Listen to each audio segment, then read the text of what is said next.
88.1 The Burg, your music central. Welcome to What to Watch Weekends. My name is Nathan, and on this rainy Ellensburg morning, because the weather does not seem to make up its mind, I'd like to wish you all a May the 4th. Happy May the 4th. As they tend to say in colloquialisms, May the 4th be with you if you're a normal person. I am not a normal person, and rather unfortunately, here on What to Watch Weekends, we will not be talking about Star Wars movies. Even though that would have fit the theme perfectly, I personally have a different idea in mind. I'd rather cover a different trilogy, one that I personally invented and is very unofficial, but one that I very much love, almost more than Star Wars at this stage in my life. Not that Star Wars is bad by any stretch of the imagination, it's just that personally, when it comes to movies, I think that the Star Wars movies are very good, but I've never been a super fan. And so it doesn't really make sense to really talk about movies that you're not a super fan of in favor of movies that you are super fans of. So, with that being said, this morning we are going to be talking about 3 movies that fall into the unofficial Revenge trilogy created by yours truly, Nathan, of What to Watch Wednesdays and What to Watch Weekends fame here on 88.1 The Burg. It is called the Revenge trilogy, and it is made up of 3 movies, because that's how trilogies work. It is made up of Point Blank from 1967, Tokyo Drifter from 1966, and The Yakuza from 1974.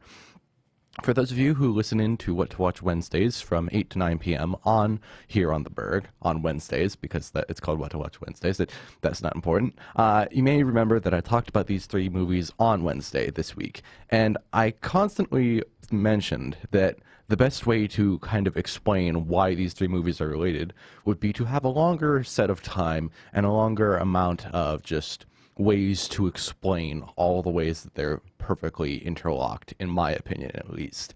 And unfortunately, What to Watch Wednesdays is not the best format to do that kind of thing, but this is What to Watch Weekends. We're here at 9, where we can definitely drag this out until 11 a.m., and I plan to do that.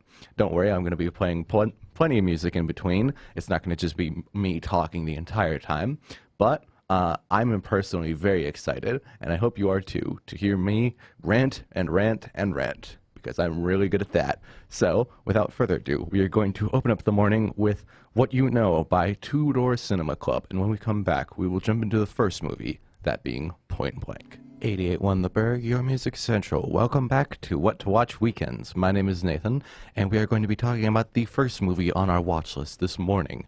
This very gloomy, rainy morning. I'm very excited for rain and more rain and more rain here in Ellensburg. But this is a movie show, so I'm not the weather person, and let's jump in to our first movie, that being Point Blank from 1967, available to watch now on Tubi, the ad-supported streaming service.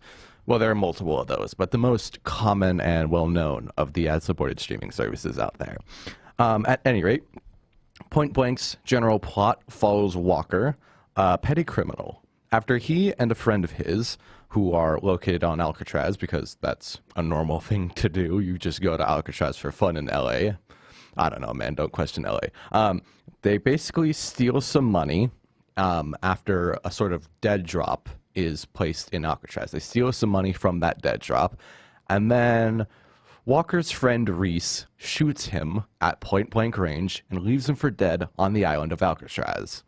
He's a very nice guy, and yes, he does shoot Walker at point blank range, hence the name of the movie, Point Blank. I wonder if that's significant at all. It is.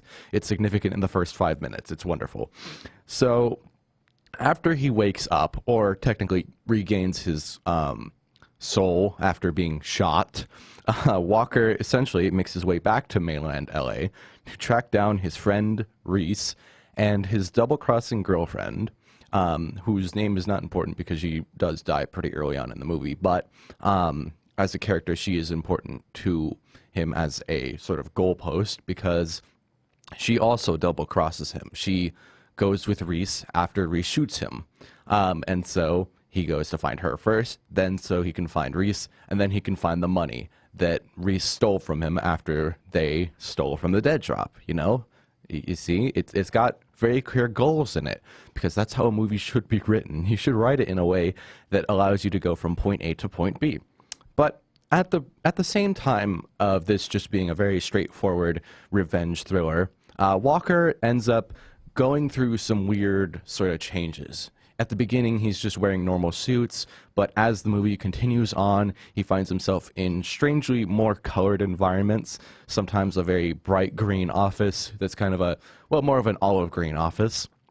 Sometimes a very weird bright yellow parking garage that's not entirely all yellow, but you can see it, and he's wearing like a mustard suit. Sometimes this weird like wood feeling. Sometimes these like strange colors keep bleeding through the scenery is the main point I'm getting at. And all the while, it becomes a little bit more surreal as it goes on, and you start to wonder, is Walker actually getting his real revenge? Or, and this is a common fan theory, is he dead, and is he going through the afterlife trying to get his revenge? Huh? It's very deep if you think about it for 2 seconds, but at the same time, it's not, because it's just a straightforward revenge movie. If he was getting his revenge in the afterlife, then he's not getting revenge. He's dead. So if he's in the real world getting his revenge, it doesn't matter. Here's the point. That is just the overall broad strokes of the plot. And this movie is special to me. I personally really love the movie Point Blank. As in, it is one of my top 10 favorite movies of all time, hands down, just for everything that I've just described. The simplicity of the plot, the basic outline of it, the way it flows, and just the everything else that makes up a movie. Things like the music, the costume design, the set design, just the acting of the main character of Walker, just the overall atmosphere of possibly feeling like it's in a dream. I used to not like the theory that he was in a dream because it felt a lot more pointless, but after looking at it, I can see where people got the idea, and I think it's at least partially valid to assume it, because they wouldn't have made the movie as surreal as it is if they weren't trying to achieve that kind of goal. And so I'll allow it, is what I'm trying to say there. But before I kind of continue talking about the movie itself, I haven't talked about this extensively, because whenever I've talked about this movie, just because it's such a small part of it, given its like surreal nature and its feeling of being in a dream. But this movie specifically is based off of a book that doesn't necessarily follow the same outline, but it is worth talking about, because it's, when you talk about a movie and it's based off of a book, it's nice to know what the book is about at the very least, just so you know what you're getting into. And so I think I'll take a step back and talk about The Hunter. The Hunter is a book that is kind of the beginning of a very long series of hard-boiled pulp crime novels written by a man by the name of Donald Westlake. Now, Westlake was a well-known enough author at the time, or he gained popularity through writing the series of books that came after The Hunter. Although it's kind of worth noting that whenever he wrote a book in this series, he wouldn't specifically write it under the name of Donald Westlake. He instead would use a pseudonym by the name of Richard Stark, which was to kind of emphasize the starkness of his writing. This series of novels was very known for its stripped-back nature, being just kind of a full-blown, straightforward crime thriller book. And that was kind of the thing. The main character is amoral as all get out, and he doesn't really have a personality, but he's strong, massive, and he's going to just do the job no matter who gets in his way. It is also worth noting that while that main character of the book is the direct inspiration for Walker in the movie Point Blank, in the books and the series that followed after The Hunter, he is known as Parker instead, which is, it seems like a drastic name change, but it really isn't. Parker versus Walker. One of them parks, the other walks, okay?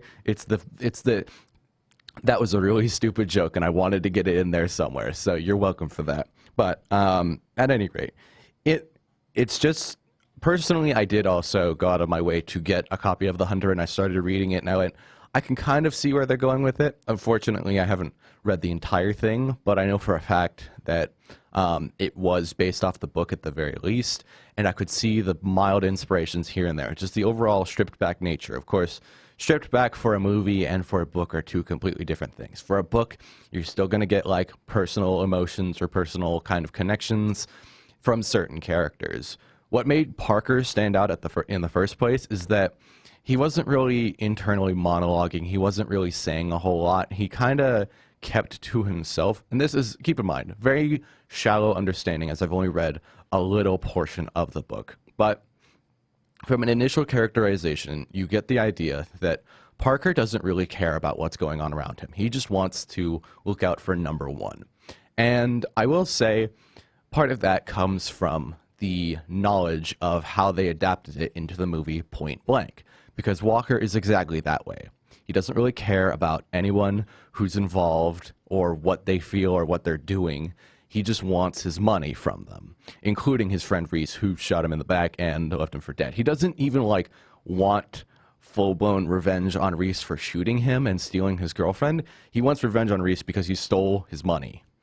That's an interesting idea for a crime series. Well, it's not interesting. It's basic yet effective. Simple yet effective. Keep it simple and keep it to the point, and you're gonna get something straightforward, but something that still works and has that punchy impact.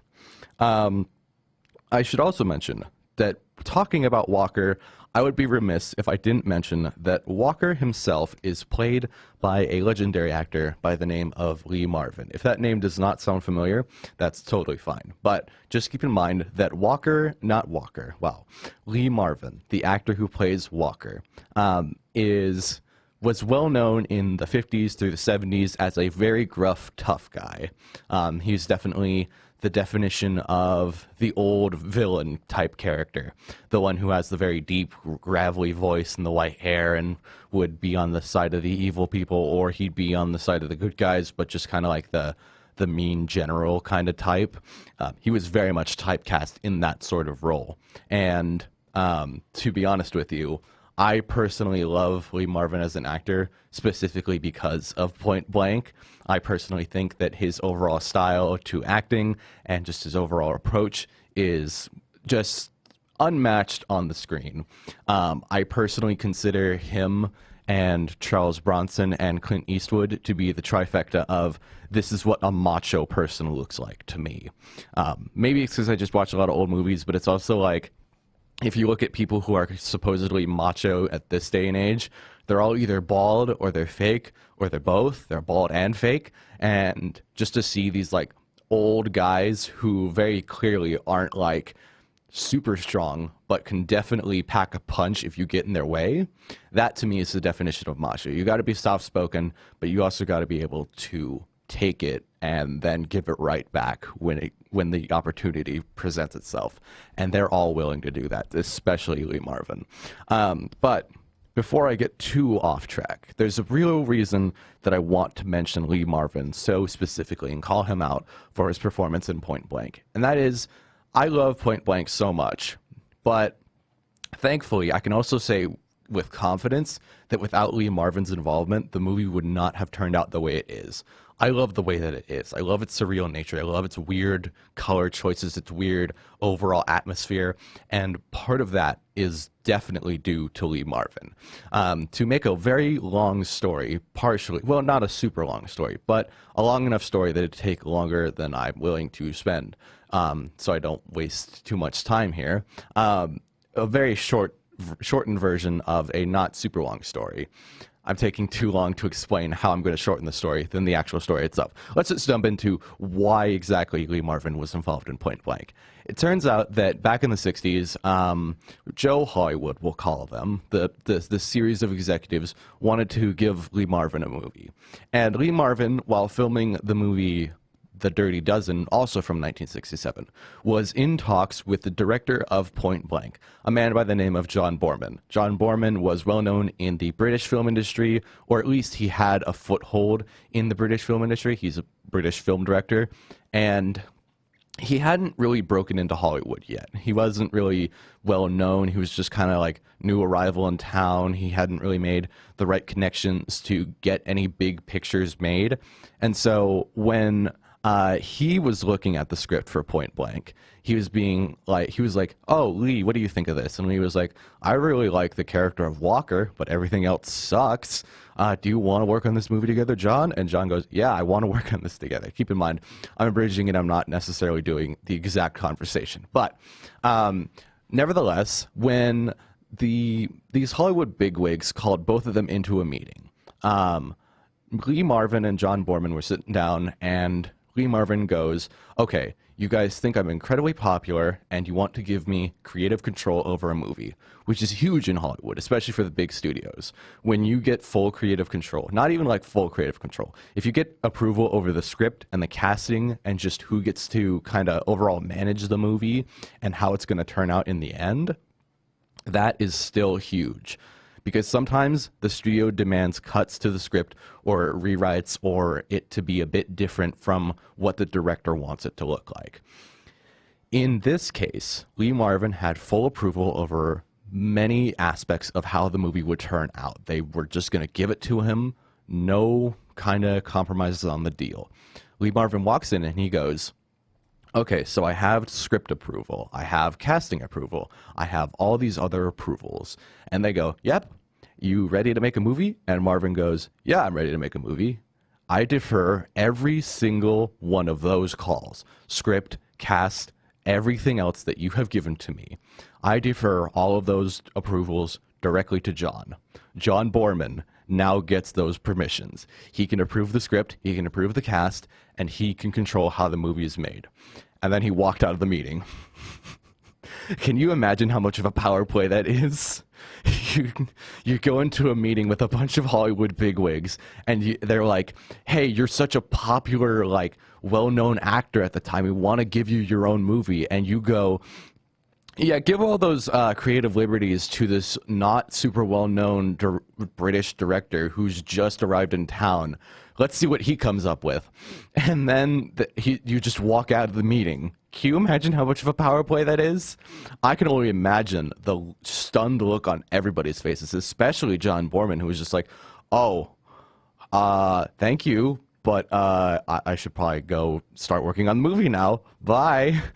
That's just such a cool story to me. There are so many cool stories like that when you look into film trivia, but that one, hands down, has to be one of my favorites. And it helps that it's one of my favorite movies, but like, that is just so amazing to me. And it explains exactly how it ended up this way. Because keep in mind, it was a bit of a bigger studio production.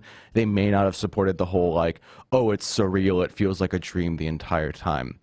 And yet they totally did because of Lee Marvin. And I also want to mention that some things with Walker, there's a very good part where once he reconfronts his ex-girlfriend, he just sits there while she tells him, "Hey, here's where Reese is. Hey, I'm sorry, I betrayed you," stuff like that. In the original script, it was kind of planned for it to be a two-way conversation. But again, it bumps up that surrealism. And another short story about that is that when they were filming it, it was originally going to just be a two-way conversation. And Lee Marvin just sat there and just didn't say anything. And she just kind of kept talking and saying it like it was just a one-way conversation. And John Borman went, "Oh, that's what he wants to do. Okay, he's not going to tell me specifically that he wants it to be a one-way conversation. He's going to show me that he wants it to be a one-way conversation by not saying anything."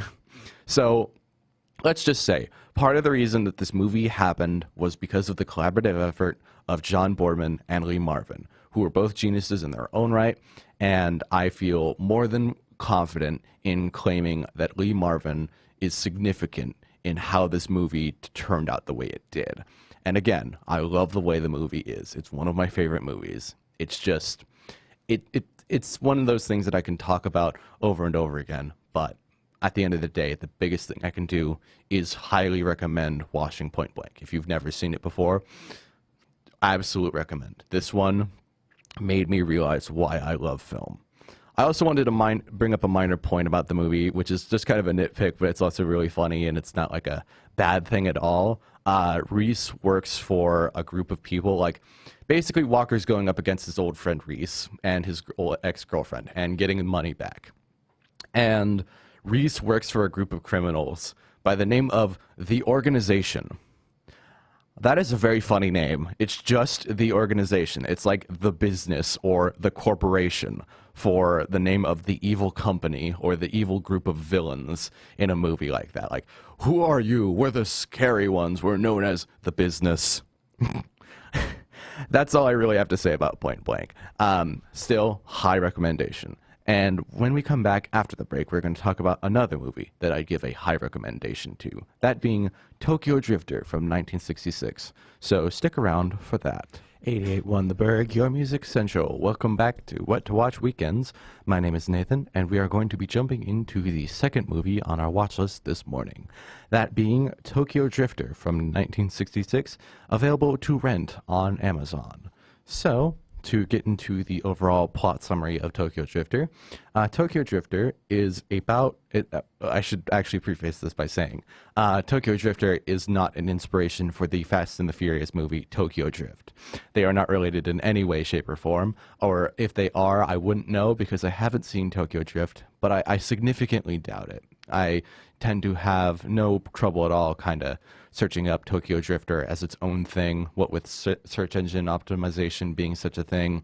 Sometimes movies that are like a remake or a kind of, I guess, related or like taking the same name as an older movie, they tend to be pushed to the front of like the image searches and stuff like that. And I'll say right now, I've never once seen a Fast and the Furious image while searching up the movie Tokyo Drifter. So that's just something significant to bring up. But the overall plot is, it is about an ex-Yakuza member by the name of Phoenix Tetsu, don't question the name, who, after his boss dissolves his Yakuza empire, Tetsu decides to just go out on his own and wander the Japanese countryside. He becomes a drifter, a Tokyo drifter, you could say. But after he drifts out of town into the vast countryside, he learns that there's been a hit placed out on him. Someone's put a bounty on his head, specifically a rival Yakuza gang that was going up against his old Yakuza gang. And then he learns over time that this enemy Yakuza gang has teamed up with his old boss, and they're all out to get him. And so he decides, well, if my boss was going to dissolve the Yakuza empire and now he's just going to kill me, might as well come back and kill him before he can get me. So he comes back to get his revenge against his boss. And that's basically the overall plot. And there are some subtle things here and there. And what with it being a Japanese movie, I should mention, this is a Japanese movie. Sometimes, in my experience, sometimes the plot summary on Google can really tell you, like, here's what's going to happen in the movie. But sometimes that doesn't actually happen until way later. It's not like it's the core storyline, but it doesn't start until after all the establishing parts. And so it can kind of be confusing to follow along perfectly. But that's definitely the overall plot summary. That definitely happens in the movie. And so I'll just leave you with that in terms of the plot and jump into the more notable aspects of the movie. Mainly, the first thing to note about Tokyo Drifter. And this is part of the reason why, when I look up the movie, I don't see any references to Tokyo Drift by Fast and the Furious, because one of the most notable aspects of Tokyo Drifter is its cinematography and its color. This movie is incredibly vivid, incredibly bright. It's bursting to the seams with personality, and all I can really do to explain it is to just say, look up an image of Tokyo Drifter from 1966. Just look at any images, and you will see just exactly what I'm talking about. Such stark contrast with such incredibly well-crafted cinematography to show off that vivid pop in every single shot is well worth watching unfold in motion on screen as much as it is looking at pictures of it. So that's the biggest selling point of Tokyo Drifter.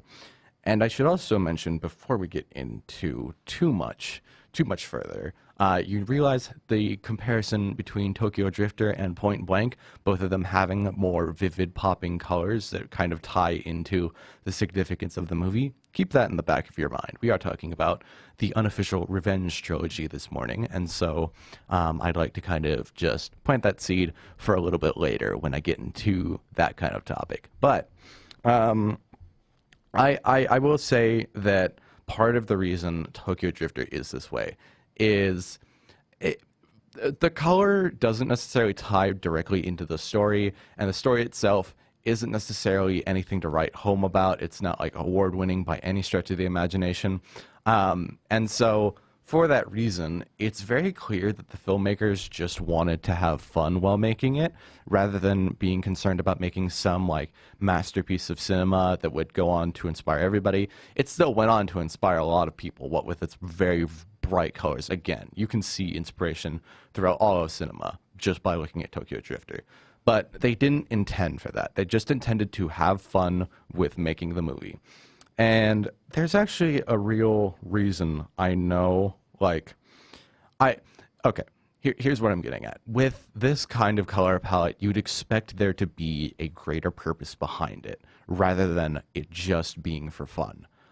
But I know for a fact that it was just for fun, because I've seen interviews with the director. To kind of give you some background, I have the Criterion release of this movie. It's, for those of you who haven't heard of Criterion, it's like this very boutique brand that repackage it, like puts together these very well restored versions of old movies and classics and like new very significant movies. It's basically the movie collector's dream company, and you can buy them for very high premiums, but they tend to include special features like interviews with the director, like face to face, sometimes like scholars talking about it, long sort of handouts going into the details of the movie, and other fun features. One of those features was on the Tokyo Drifter disc that I have, specifically an interview with the director himself by the name of Seijun Suzuki. And it was a very, it was definitely an experience watching it, just because Seijun Suzuki, when they did this interview, he was hooked up to some breathing equipment. He was definitely nearing the end of his life. And I looked it up, and it turns out it was like 2 years before he ended up dying. So for that reason alone, it's partially an experience. But for an entirely different reason, it's also a very funny experience. So throughout this sort of, it's a mini documentary is the best way to describe it. I know I'm all over the place, so I'll get back on track by saying it's a very mini documentary where they ask Seijun Suzuki to talk about Tokyo Drifter from 1966. And he basically sits there and goes, oh yeah, here's why we did this, here's why we did this. I was just having fun with it. I really liked the way it looked. I wanted to really just kind of have some fun. And throughout this mini documentary, they also get his cinematographer or some crew member who worked on Tokyo Drifter with him. And there comes a really good point where they start talking about the opening scene to Tokyo Drifter. Tokyo Drifter is full of very bright, vivid colors, but it actually opens up with a very good montage that's shot in black and white and looks very grainy. It looks all like kind of high exposure, high contrast, black and white, rather than being like properly balanced. It looks very weirdly harsh and out there, almost surreal in nature, you could say. And there is like there's like a short little clip of the main character Phoenix Tetsu doing this very stylized gun fu thing where he shoots in multiple directions just to kind of show how much of a legend he is in the Yakuza world. And they also have this really good part where they find this like very bright red revolver on the ground that's clearly just made out of plastic, but it's like they find a cap gun, but they manage to create this illusion of like it's just pure red in this black and white world. It's really cool. And it's for 1966, it looks really good. Or at the very least, it looks very artsy. It looks very high. It looks cool and interesting and fun and visually catching, visually stunning, visually appealing. All those visual words. The point is that's the opening to Tokyo Drifter. And so the people who were making this mini documentary were asking Seijun Suzuki and his like cinematographer who worked on Tokyo Drifter, hey, what was the kind of idea behind the opening scene? And the cinematographer guy, he may not have been specifically a cinematographer, but he was definitely involved in making Tokyo Drifter. He goes, oh yeah, Seijun Suzuki was a genius in how he planned that all out. He wanted to show this like high art feeling of like being lost in this void of existence, or the kind of meandering nothingness of the world. And he really thought about this when going with the black and white color. It worked, and it was also kind of this faded film, and it looked a bit off. He was trying to show imbalance in the world. He was like basically listing all of these deep things and basically gushing over how much of a genius Seijun Suzuki was. And then hard cuts to Seijun Suzuki just sitting there with his breathing device, and he looks at the people interviewing him, and he goes, "Oh, that? Oh, my friend called me up and said, hey, I have a bunch of old black and white film stock that's just kind of sitting around my warehouse. It's getting moldy, and I don't want to throw it out. Do you want it?" And Seijun Suzuki goes, yeah, I totally want that. We're not letting film go to waste. Give it to me. And so he just took it and used it for the opening scene. That is the funniest circumvention of high art I think I've ever seen in the film industry. Can you imagine someone who looks up to you saying, oh no, he had such a creative vision there, like trying to read into it as much as they possibly can, and then the exact next second you just say, no, I just wanted to use black and white film because it was going to go to waste if we didn't use it. That is, it's practicality. It makes sense when you think about it. No matter how far you think about it, you go, okay, even if he wasn't doing it artistically, he was trying to keep the film from going to waste. That's good. He was trying to be practical. And he was also working for a studio that didn't want to give him a lot of creative control, didn't want to give him a very big budget. He wasn't necessarily working with a very broad schedule. According to IMDb, the movie was like shot and edited in 28 days. They did not have infinite time on their hands, and the final product looked amazing compared to the fact that it was just 28 days. But like imagining a director who's so incredibly practical and just wants to have fun making a movie that he can create this illusion of there being a very deep meaning behind his colorful fever dream, and having people around him think that he was an incredible genius when the real reality was, no, I just wanted to use it because it was going to go to waste.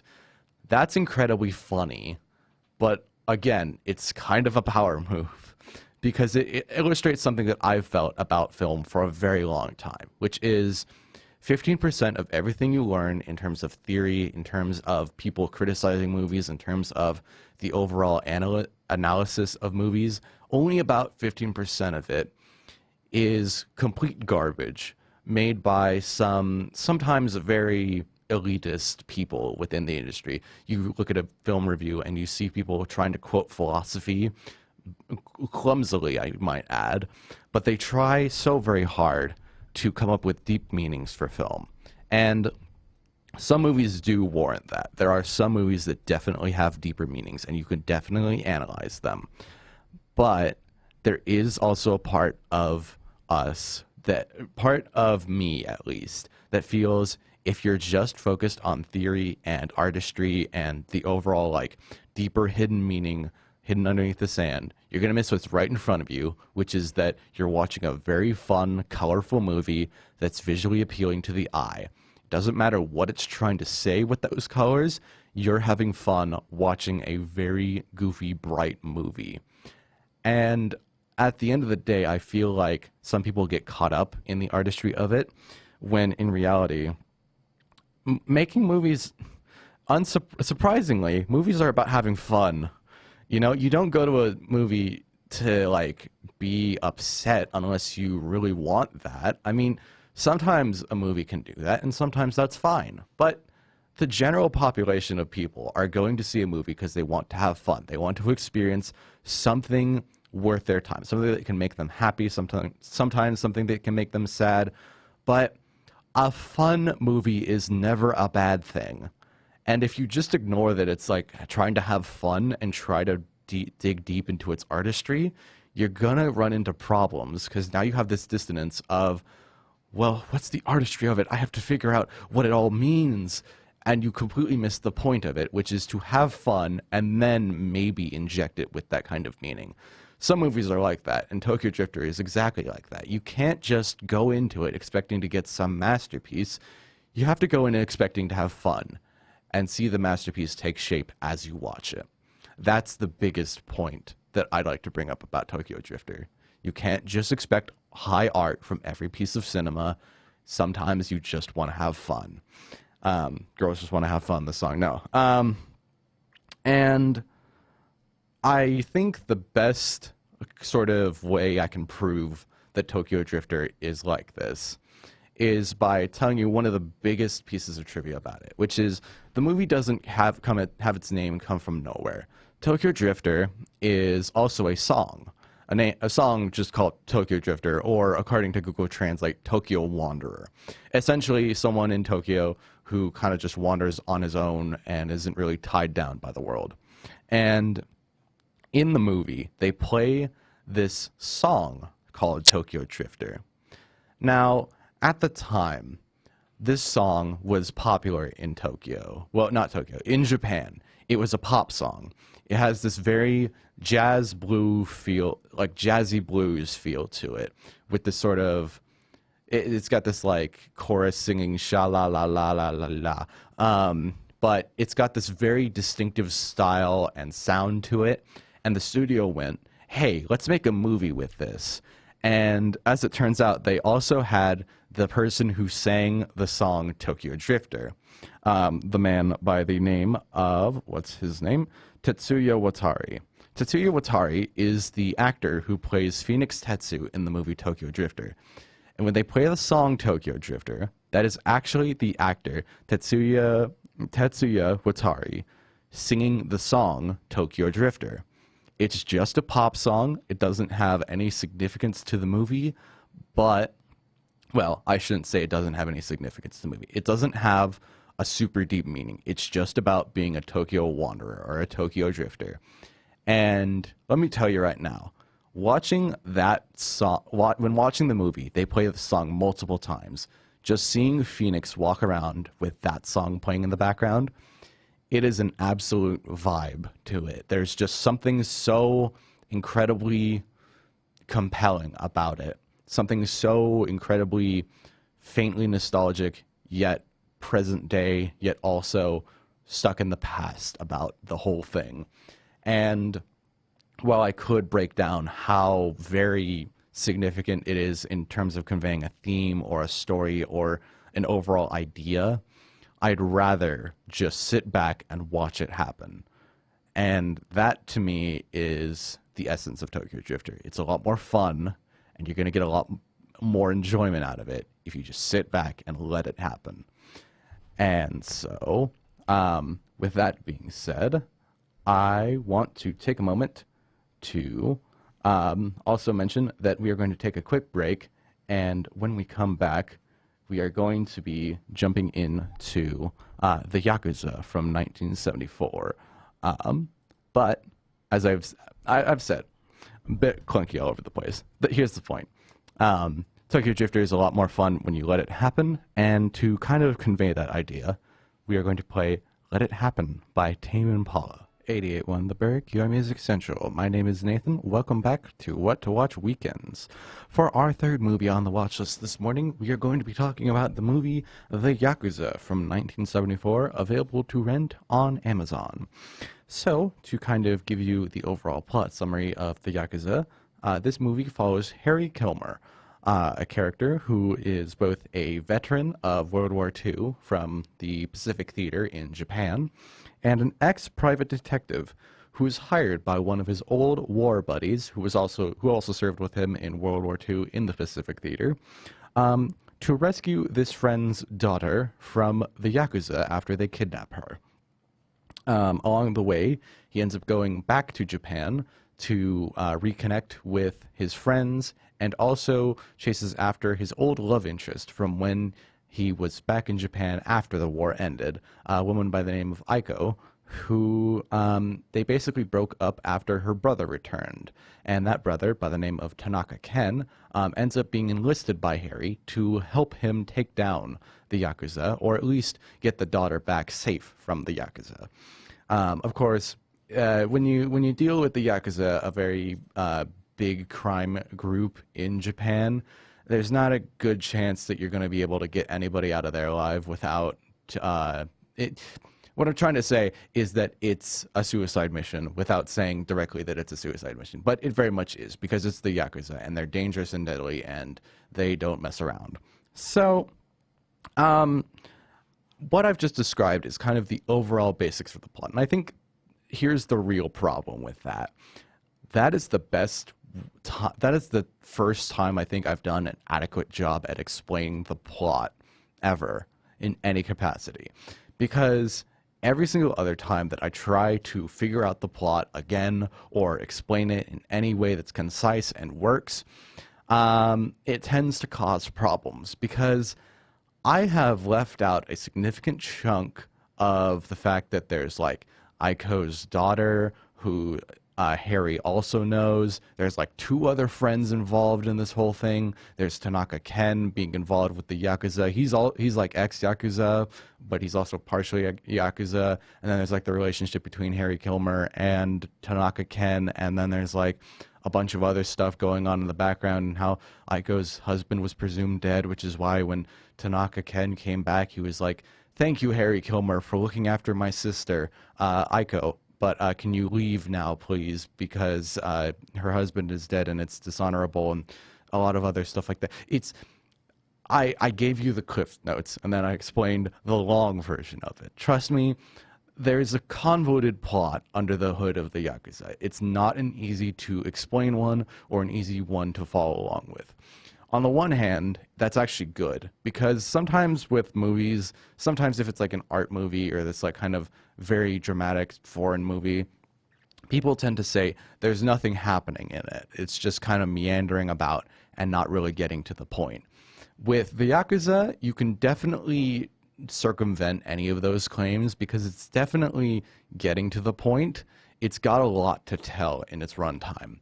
But at the same on the other hand, you can also say that if you get confused enough and can't follow along with the story for a significant amount of time, eventually it's going to transform into a movie that feels like nothing is happening.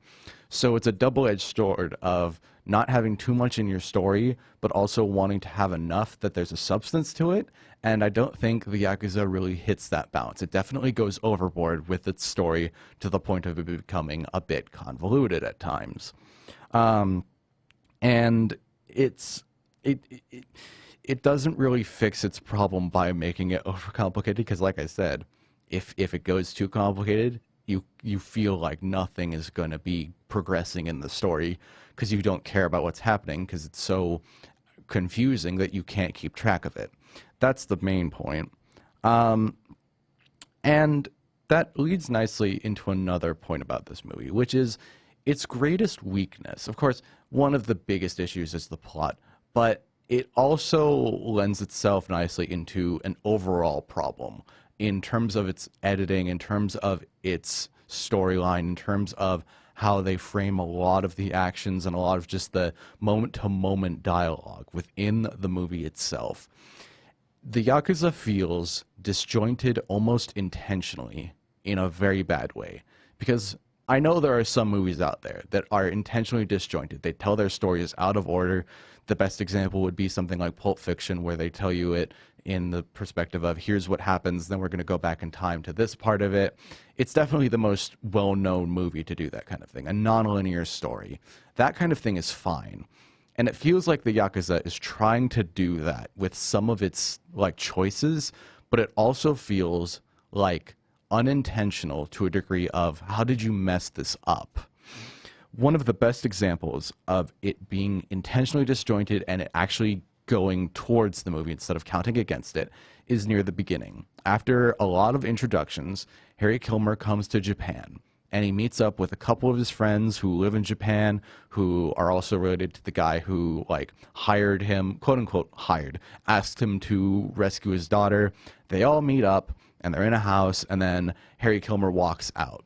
And one of his friends is basically telling the son of a buddy of theirs who ended up dying. It's basically Harry Kilmer has this friend who was also from World War II, and he had a son, and then the dad dies, and now the son is involved in this sort of friend group. And so one of the friends who was with Harry back during World War II starts telling the son the story of how Harry met Aiko, the girl that he was chasing. And as he's doing this, Harry basically walks out of the house and goes off to find Aiko. The way they kind of tell this story is they have the guys start to tell exactly what happened back during World War II. He kind of has a flashback and starts talking about it. And then they fade out, and they kind of crossfade it so that it fades out of his scene and back to Harry, who's now walking the streets of a neon Japan. And they start playing music over it. Now, normally with this kind of thing, you might want to have the guy, like his voice, still be heard during this kind of scene. Like when Harry's walking, you want to still be hearing this guy's voice talking about how Harry met Aiko, how Harry met Sally. That's an obvious joke. Now, how Harry Kilmer met Aiko. And normally that's what they do. Instead, they have his voice fade out as well. And so it just fades into music. And you just see Harry kind of making his way down the street. And then after maybe like 10 to 15 seconds of that, they fade back in to the guy talking about it. He's still telling the story to this kid, basically. And he keeps going and going. And then eventually it fades out again and fades back to Harry walking down the street. Oh, he's maybe getting closer to where Aiko is. Then we fade back and he's still telling the story. It's basically telling it in real time, but through this very disjointed way that feels unique. Most movies would definitely have it be a voiceover. Whenever Harry's walking down the street, they just have the story continue. But instead of doing that, they decided that some parts of that story were not worth hearing. And so they basically cut them out in a more creative way than just having big blocks of it missing, by fading it out to just having Harry walk down the neon streets of Japan, and then fading back in when the story kind of picks up and we need to know the details of Harry and Aiko's relationship that are important to the story at hand. That right there is such an interesting way of telling your story. You basically tell it all in real time and cut out the parts that are boring by still showing us exactly what Harry's up to. You're getting this backstory for him. You're getting an understanding of what led him to this point. What was he doing before all of this happened?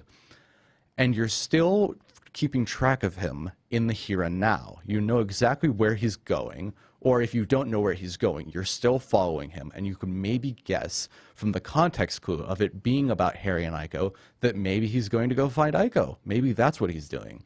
And then by the end of it, you get the confirmation that yes, he's going to find Aiko. He's going to her cafe. That's exactly what he's been doing this entire time.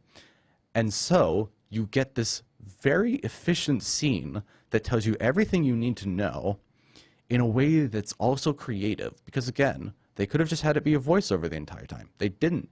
They wanted to make it feel like two separate things, but also connect them at the exact same time.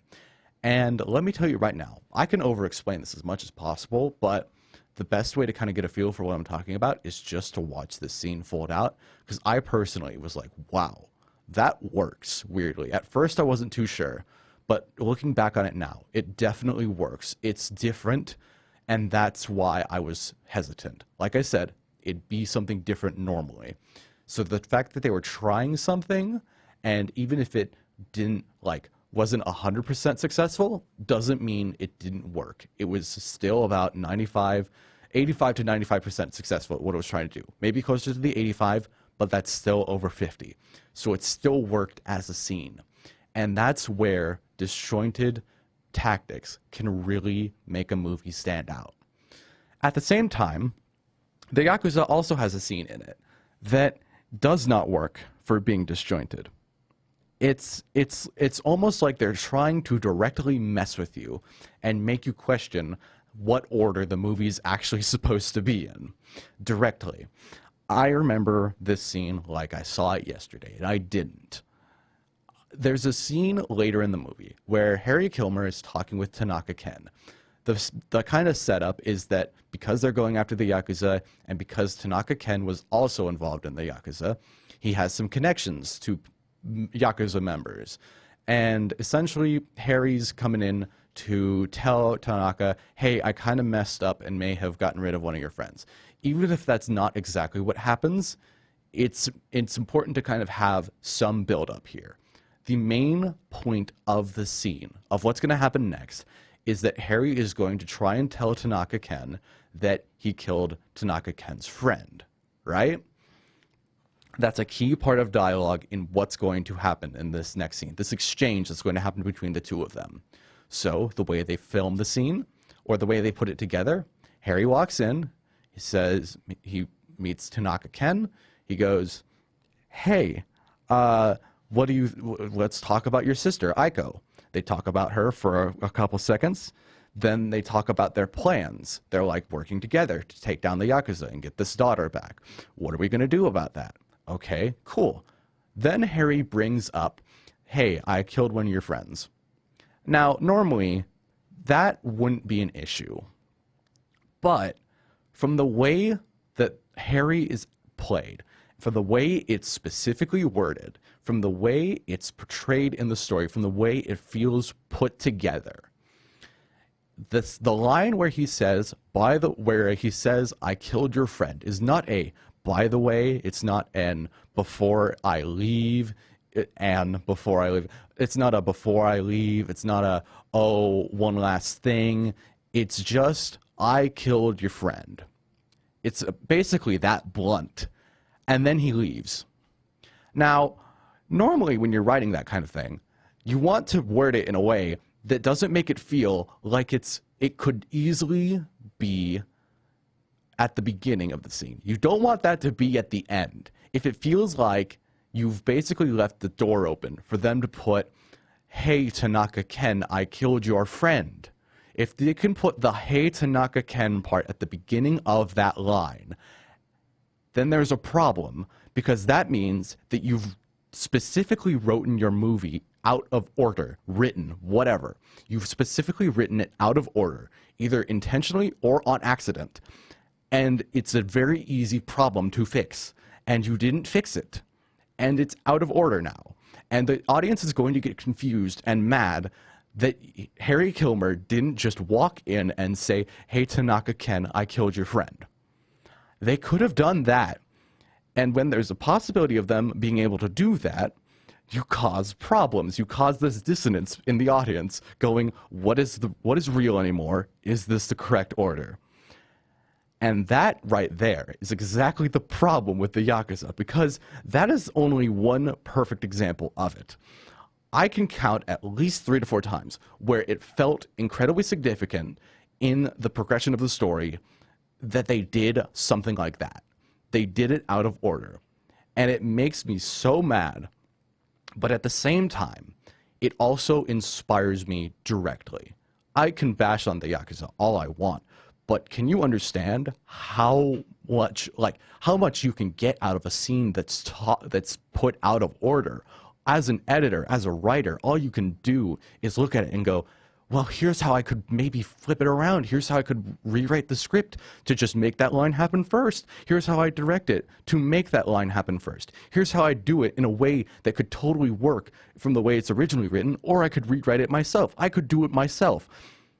The main point about the Yakuza is that it may not be the best movie. It may fumble and drop the ball multiple times, but I love it for that reason. A movie that is good is something that you can learn from. A movie that is bad is something that you can learn from. A movie that is mediocre is not something that you can learn from.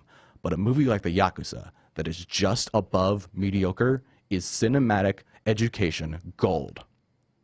And for that reason, I cannot recommend the Yakuza from 1974 enough for anybody who wants to get into filmmaking. I personally cannot wait until I rewatch it again and look at it from going through all my experiences as an editor, as a writer, and as basically an artist, and go, here's how I would have done it differently. Here's how they dropped the ball. But man, there's something so incredibly awesome about the potential of that, because all that means is you're looking at something that's already there and going, they had everything they could have possibly needed to make this work perfectly, and they just dropped the ball. It could have been rearranged in a way to make it work perfectly, and it would have been an absolute classic. Instead, what we have is a cult classic that stands as kind of a sore thumb or a weird little side movie. And that's unfortunate, but it's understandable when they mess it up like this. Again, I love the Yakuza so much, but that is a glaring issue. It's just, they could have made it right. They could have made it work. It could have totally taken off, because for an American movie made in the 70s about the Yakuza, they treat it with such reverence. You can't imagine how much more mad this makes me when looking at all the other individual elements. Like, they had people from Japan working on the movie. There was language barriers in getting it made. Tanaka Ken is played by a very prolific Japanese actor. They had the elements of making something tasteful and appropriate for the culture of the Yakuza, and then they made it out of order. What did they do? What did they do to make it happen this badly? I could answer that question by saying it was because of the way the script was written. But at the end of the day, that's not going to help without having read the script fully, and even then, they definitely didn't follow it perfectly because they made it a little bit more commercial. It's more about analyzing everything you can about the movie and getting something out of it. Let me tell you, I got something out of it. And what I got out of it was something that I will carry with me throughout the rest of my filmmaking career, and a movie that I can't recommend enough just for all of its faults.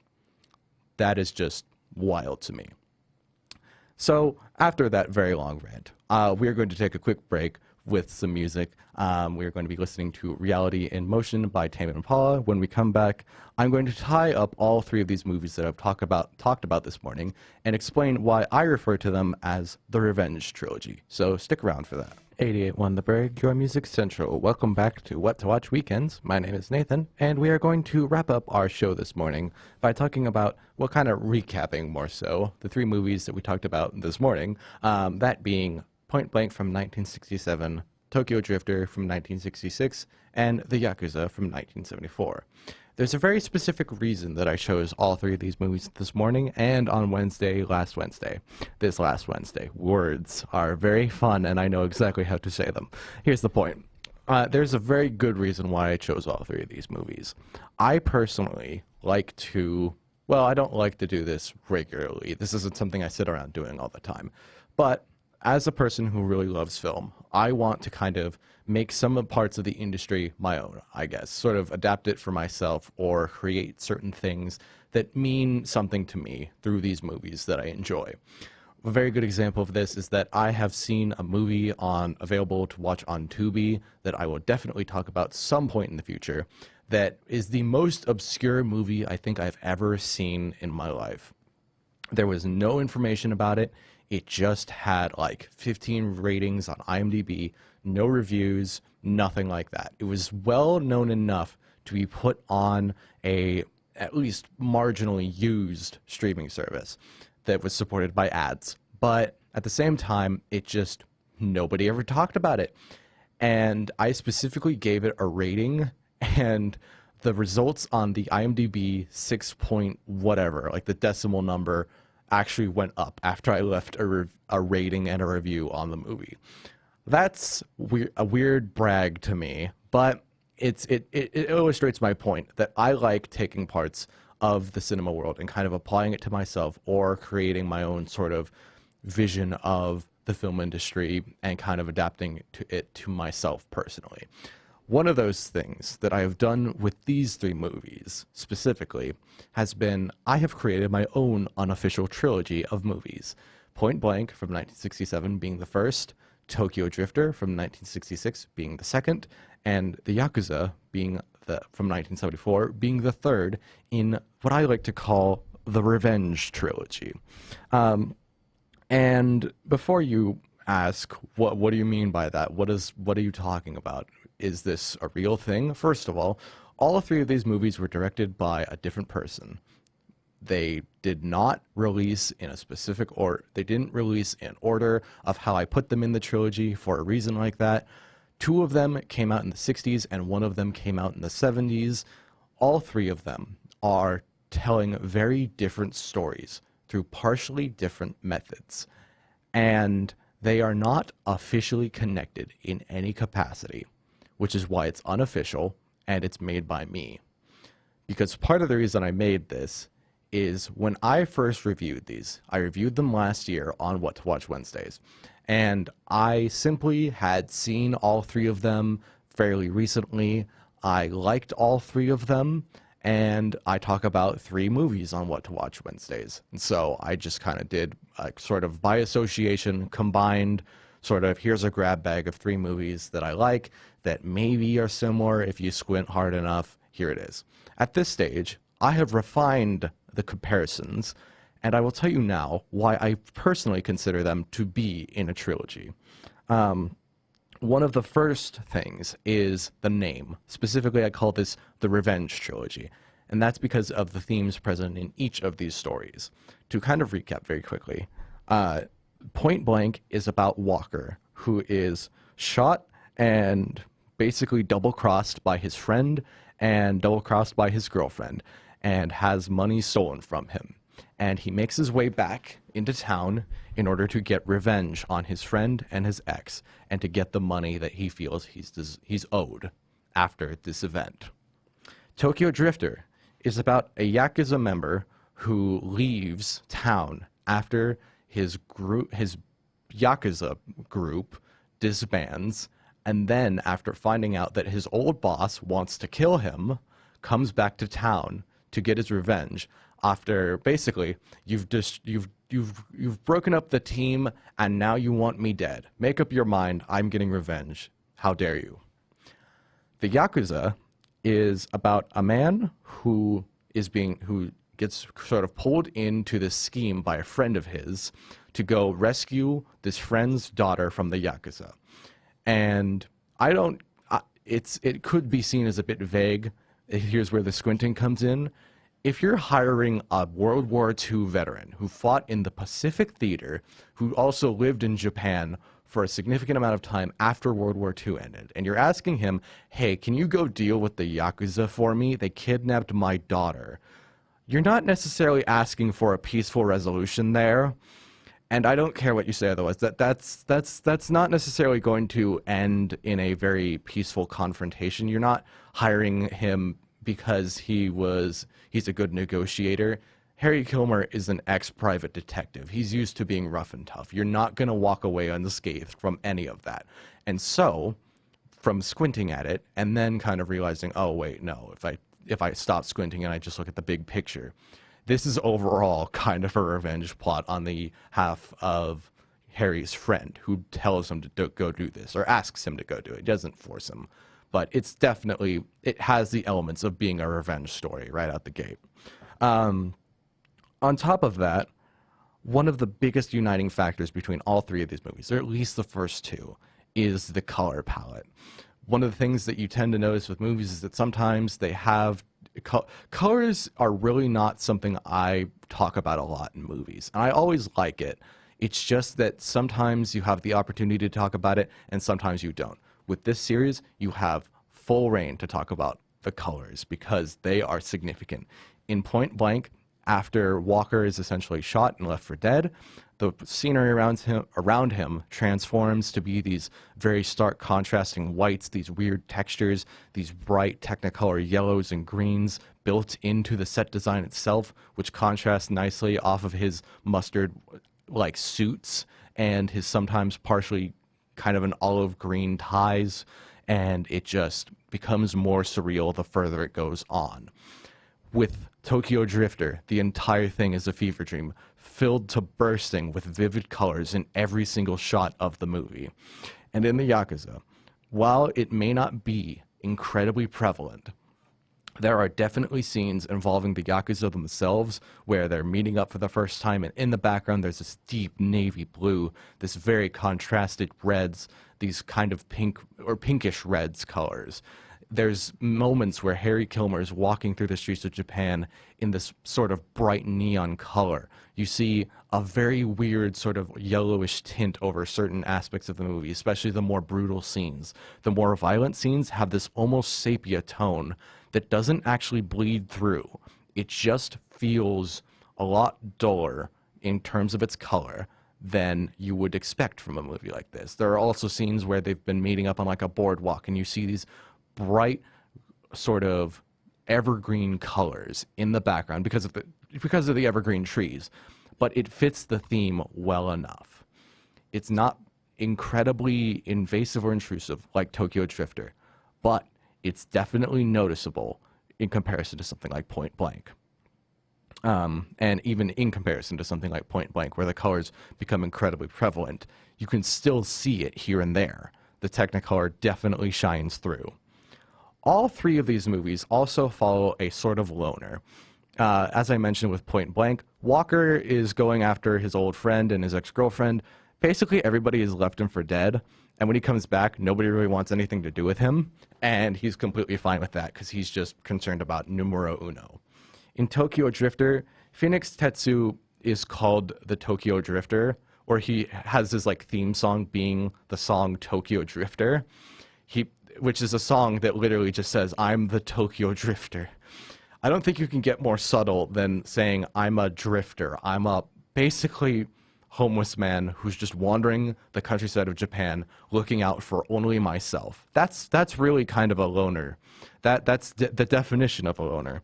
And when it comes to Harry Kilmer from the Yakuza, of course, he may be working with Tanaka Ken, but he's gruff and kind of out of his mind a little bit. He's definitely out of his depth. He's old. He's definitely not the same person he used to be, and he needs time to himself. There's at least one significant scene in this movie where he just decides, fine, I'll go do it myself, and he does. And he's completely confronting an entire sort of group all on his own, and that scene really stood out to me for that moment. Like, a turning point in the story, and Tanaka Ken is not involved. It's just Harry going for it.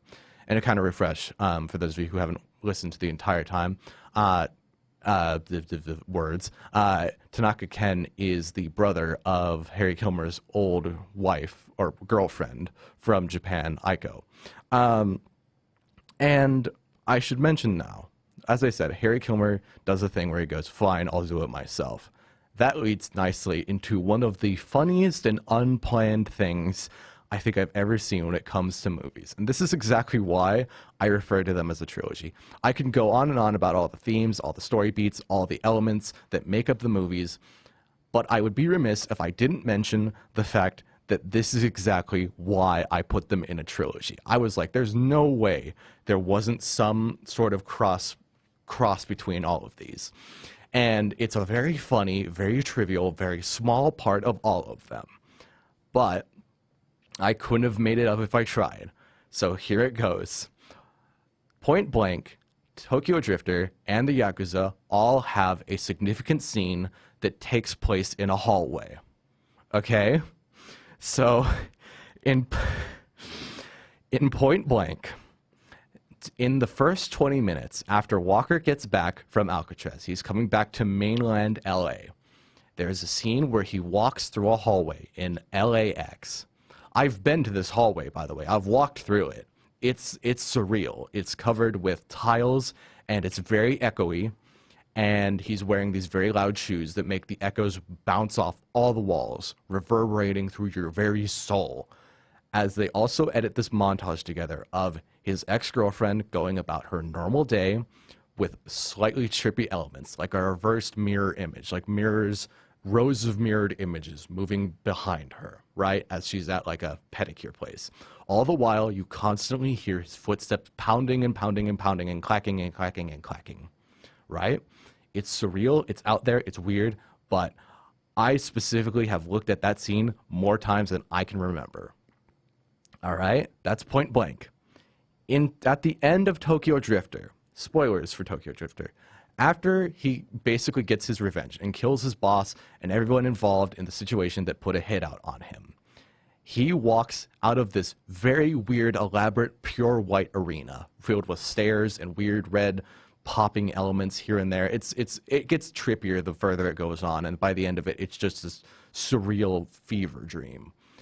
And as he leaves, he walks out, walks to the right, and walks out, or I don't remember the exact blocking, but what I do remember is that he walks either through or out of a hallway, maybe both. He walks through a hallway with these big golden arches, and you hear his footsteps as the movie ends. Right? So there's a scene where there's a moment, a shot, where he's walking through a hallway, and you hear an echoing footsteps. Does that sound like anything that I've just mentioned? Okay. Now, when it comes to the Yakuza, as I've mentioned earlier, there's a part where Harry Kilmer decides to do something all by himself. He's going to embrace his inner sort of lone wolf personality and just go and get something done. Funnily enough, he's basically going after the friend who brought him to Japan to rescue his daughter. Harry's just like, I'm gonna kill you now. You've basically double-crossed me multiple times. And here's the thing I just realized, is that he's basically getting revenge against his friend by killing him for getting him mixed up in all of this. See, it's definitely connected now. You don't even have to squint. He's now getting direct revenge. And I just realized that now. I've been thinking about these movies for the past couple of days, and I just now realized that is direct revenge for what Harry got mixed up in.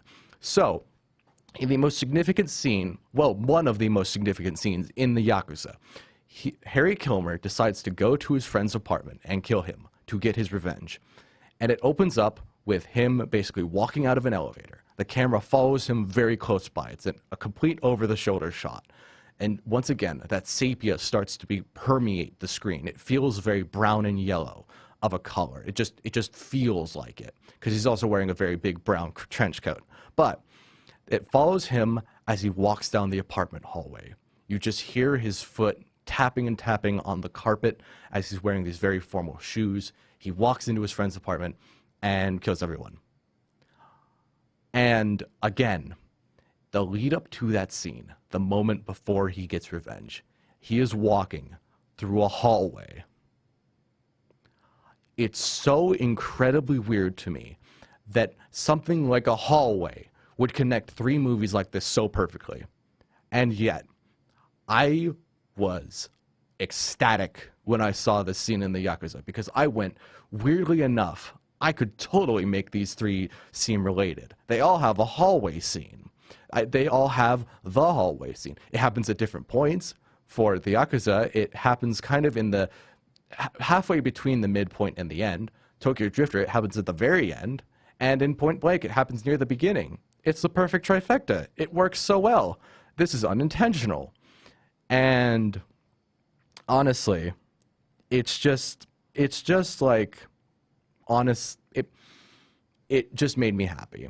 I will say that, again, you have to do a bit of squinting, and you could definitely make the argument that with Point Blank from 1966, not from 1966, with Point Blank being from 1967, Tokyo Drifter being from 1966, and then the Yakuza being from 1974, with it being a little bit more convoluted, telling a bit of a different story, not being exactly about revenge, you could kind of make the argument that they don't perfectly fit together. And that's completely fine. I will say that I personally consider it to be kind of a spectrum here. On the one hand, you have Tokyo Drifter, which is on the far side of being fully Japanese, because it's a Japanese movie. And it's definitely got, it's got Japanese pop music in it, it's got all Japanese actors, it's the Japanese side. On the American side, you have Point Blank, which is set in LA, starring Lee Marvin, and was directed by a British director, but basically everybody else is American. They have a character, one of the actors is named John Vernon, okay? That's the American side. In between it, you have the Yakuza, which has a very significant American actor by the name of Robert Mitchum, but also has a well-known Japanese actor playing the role of Tanaka Ken. it's kind of the perfect crossroads between the two movies, with the Yakuza being a mix between American and Japanese. And so I still consider them to be connected. You can't have the series without one of them. And honestly, I will say that there's still the possibility that you could call this unofficial. It doesn't really matter. They're not actually connected. No official capacity. You can't really make this claim anymore. But I will argue strongly with one last point. And that is that all three of them have a failed romance story. All three of them. It is almost comical how close these three romance stories feel. In Point Blank, Lee Marvin, or Walker, is betrayed by his girlfriend, and she ends up dying. She ends up being removed from the world by herself. And he basically was in love with her, and then within the first 30 minutes, she's completely gone. He's failed. He hasn't gotten revenge against her at all. He didn't want that, but he didn't want her to be gone either. And he basically has to team up with her sister after that. And they don't have a real romance story. She leaves before the movie ends, and they only have one kind of serious interaction. The rest of the time, it's just them arguing and fighting each other.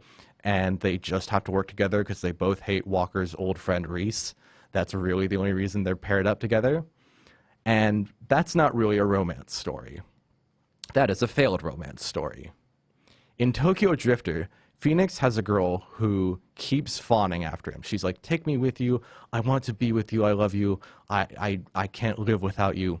And by the end of the movie, after he kills his boss, she's like, please take me with you. I want to go wandering around the countryside with you, having no name or place to be. And he just goes, no, I want to be by myself. Too bad. Bye. That's still a failed romance story. He never gets it through his thick head that she likes him. And then with the Yakuza, I've mentioned that Harry basically tries to reconnect with his old girlfriend Aiko. And Tanaka Ken kind of gets in the way of that because he's the one who broke them up in the first place. After he comes back from the war, they basically split apart, right? Her brother, Tanaka Ken. The biggest twist of the Yakuza, and again, it's a spoiler, but keep this in mind. The biggest twist of the Yakuza is that Tanaka Ken is not actually Aiko's brother. He is her husband. He is her presumed dead husband from the war, who basically comes back. She doesn't have him because he survived the war and didn't die in battle. It's an honor thing in Japan. It was a value that they held. And so instead of getting remarried and living as husband and wife, he has to constantly pretend that he is just Aiko's brother. Meanwhile, Harry Kilmer is trying to reconnect with Aiko and trying to restart their relationship, while also forcing Tanaka Ken to help him take down the Yakuza, who Tanaka Ken is also connected with. So basically, Tanaka Ken is constantly suffering because of everything that Harry Kilmer's doing. And Harry has to stop near the end of the movie and go, wow, I think I've been a bit of a jerk unintentionally, but still a total jerk to Tanaka Ken. I can't reasonably reconnect with Aiko anymore. She doesn't want me back, and she also has to deal with the fact that her husband is back, and with such a strict honor system in Japan, he's basically seen as dishonorable for not dying in battle. Like, I can't go forward with this. Also, within the course of the movie, their daughter ends up dying. And I mean, like, Aiko has a daughter with Tanaka Ken. Again, he has to pretend that he's Aiko's brother. He can't necessarily interact with his daughter normally. She ends up dying. That right there, if that's not a failed romance story, I don't know what is. Harry does not get to be with Aiko by the end of the movie. He and Tanaka Ken make amends, and they're very close friends. And from the very beginning, Tanaka Ken has felt indebted to Harry for taking care of Aiko when he was presumed dead, before he shows up and has to pretend to be her brother again. He still thinks highly of Harry. But Harry basically takes one look at it and goes, I would not blame Tanaka Ken for hating me with all of his guts right now. I think I'm just going to leave. I can't deal with this. It's not my place to deal with it. I'm gone. Bye. And just that right there is the connective tissue. If you can't have romance, if you have a flopped romance like that, I don't know what more I could say to convince you that these three movies have something in common. They have something in common. There's a reason I pair them together. Well, and unfortunately I can't go any further than that because this has been What to Watch Weekends and we have hit our time limit. I could go on for much longer than this, but I'm not allowed to. So all I can say now is thank you all for listening in.